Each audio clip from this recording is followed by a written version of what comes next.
সেখানে অপরাধ শুধুমাত্র একটাই, সেটা হলো 7 মার্চ বঙ্গবন্ধুর ভাষণ বাজানোর জন্য। যেখানে 7 মার্চ ভাষণ বাজানোর জন্য যদি কেউ অপরাধী হয়ে থাকে, তাহলে বাঙালির প্রতিটা হৃদয় অপরাধী হিসেবে গণ্য হবে আমি মনে করি। যদি বাংলাদেশের ইতিহাস লিখতে চাই, তাহলে বঙ্গবন্ধু শেখ মুজিবুরকে বাদ দিয়ে এই ইতিহাস লেখা সম্ভব নয়। আমরা বিজ্ঞ আদালতকে বলেছিলাম যে 7 মার্চ ঐতিহাসিক ভাষণ এমন একটা প্রেক্ষাপট, যেখানে 7 মার্চ ভাষণ বাজানোর জন্য যদি কেউ অপরাধী হয়ে থাকে, তাহলে বাঙালির প্রতিটা হৃদয় অপরাধী হিসেবে গণ্য হবে আমি মনে করি।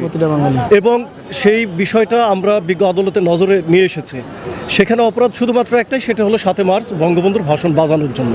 এই ভাষণ যেহেতু কোনো নিষিদ্ধ কোনো ভাষণ নয়, এই 7 মার্চের ভাষণ বাঙালি জাতির অস্তিত্ব, এই 7 মার্চের ভাষণ আন্তর্জাতিকভাবে স্বীকৃত, ওয়ার্ল্ড হেরিটেজ হিসেবে জাতিসংঘের ইউনেস্কোতে যেহেতু সংরক্ষিত আছে, সেই ভাষণ বাজানোর জন্য আজকে সন্ত্রাস বিরোধী আইনে গ্রেপ্তার হয়ে জেল হাজতে যেতে হয়। এই বাংলাদেশ তো আমরা চাইনি, এই বাংলাদেশ তো আমরা দেখতে চাই না।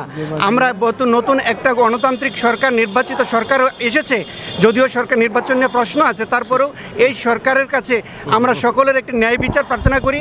আমাদের বর্তমান সরকারের মাননীয় মুক্তিযোদ্ধা বিষয়ক মন্ত্রী মেজর হাফিজউদ্দিন সাহেব একটি মন্তব্য করেছেন, যদি বাংলাদেশের ইতিহাস লিখতে চাই, তাহলে বঙ্গবন্ধু শেখ মুজিবুরকে বাদ দিয়ে এই ইতিহাস লেখা সম্ভব নয়। তাই আমরাও বিজ্ঞ আদালতকে এই বিষয়টি বারবার উপস্থাপন করার চেষ্টা করেছি।